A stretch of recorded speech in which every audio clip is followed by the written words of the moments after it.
Ready start.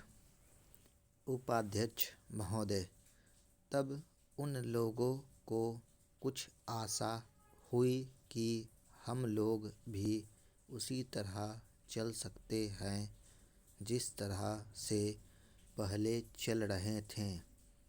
लेकिन अभी हाल में जो चुनाव हुआ उससे देश के धनिकों के मन में बड़ा संदेह पैदा हुआ कि इस चुनाव के बाद उनकी स्थिति वैसी नहीं रहेगी जो अब तक चली आती रही है। गरीबों और अमीरों के बीच में अब तक जो बहुत बड़ा अंतर चला आ रहा था उसको अब तेजी से दूर करने का प्रयत्न किया जाएगा। श्रीमान, मैं आपका बहुत ही आभारी हूँ जो आपने सदन में चालू वर्ष के बजट पर अपने विचार प्रकट करने का अवसर दिया है।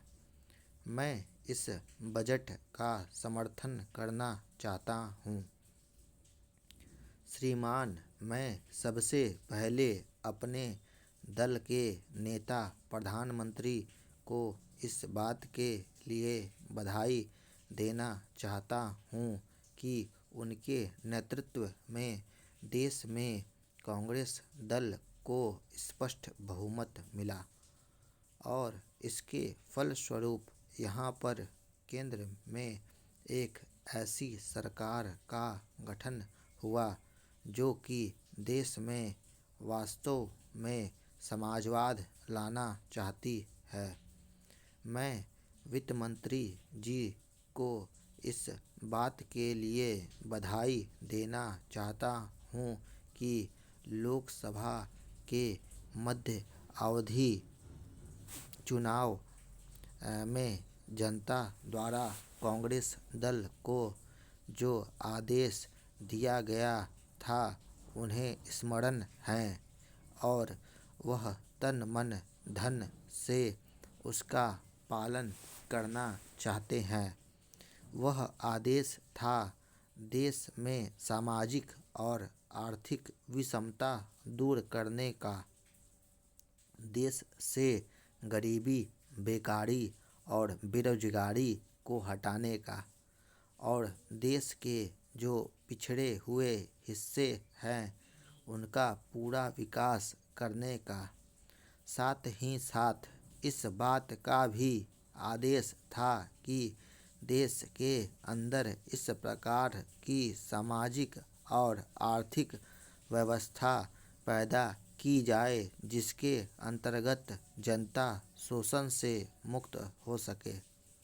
श्रीमान, यह ठीक है कि देश में कृषि के क्षेत्र में उत्पादन में वृद्धि हुई है, परंतु उसके साथ ही साथ यह भी दृष्टि में रखना चाहिए कि लागत में भी पूरी वृद्धि हुई है।